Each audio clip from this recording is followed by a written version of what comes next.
Salut les internautes, j'espère que vous allez bien. Aujourd'hui les amis, on se retrouve pour une nouvelle vidéo. Donc aujourd'hui les amis, on va pas faire de test de jeu, on va juste parler de la réalité virtuelle.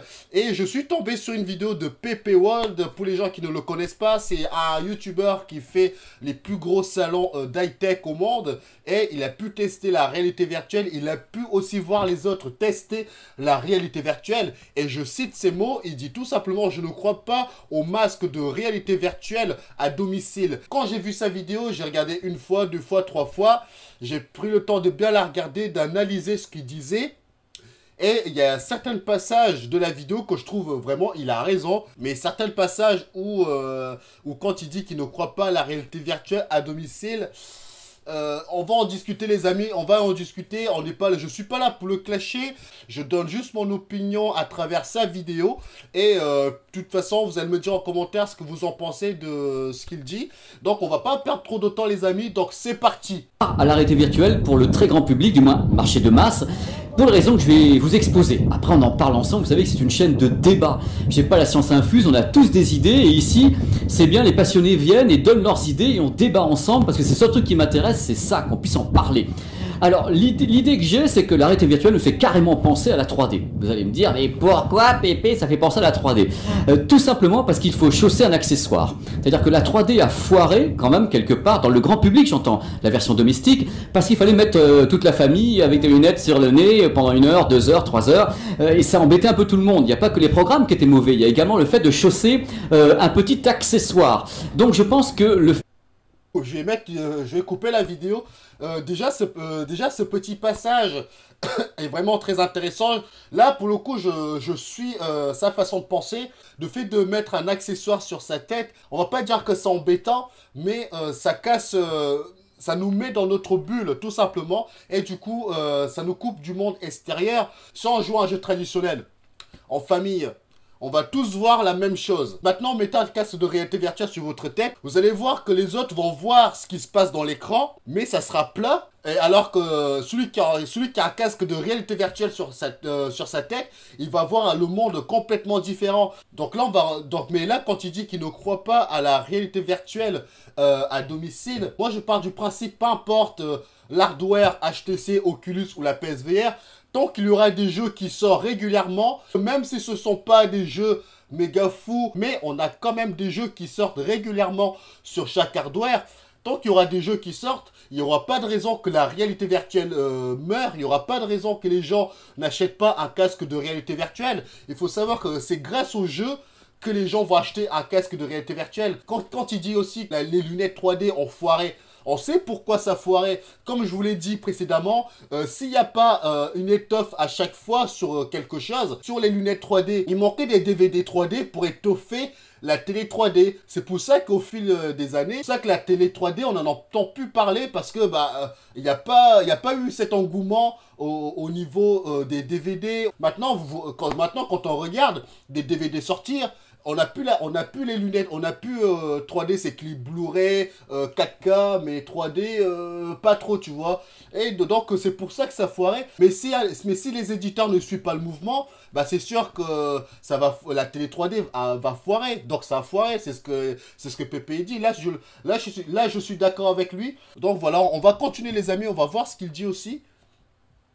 Voir la réalité virtuelle qui est au travers d'un masque, donc un masque, lunettes, que ce soit des produits entre guillemets début de gamme ou haut de gamme comme le HTC Vive, il y a malgré tout un accessoire qu'on doit rajouter, qui est plus ou moins onéreux. Donc déjà je pense que s'enfermer dans un accessoire pendant une demi-heure, 1 heure, 2 heures, je suis pas sûr que le grand public ait envie de ça. Là je vais couper aussi.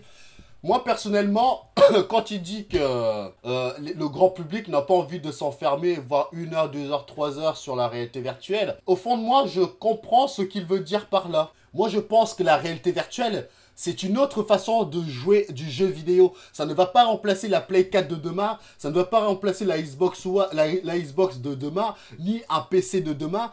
On va dire que c'est une hardware en plus qu'il faut avoir. Moi, personnellement, je ne me vois pas passer plus de 10-20 heures de jeu sur un casque de réalité virtuelle. Pour moi, c'est pas possible. Rares sont les jeux qui m'ont fait kiffer la réalité virtuelle, à part Resident Evil. Je jouais quoi, 30 minutes 30 minutes à chaque fois pour pouvoir finir le jeu. Comme je dis à chaque fois, je préfère un jeu court bien fini qu'un jeu lent pas bien fini. Je préfère un jeu que tu peux jouer 2 heures, 3 heures d'affilée. Hop, on n'en parle plus, il était bien, il était bon, il était fluide, il était tout.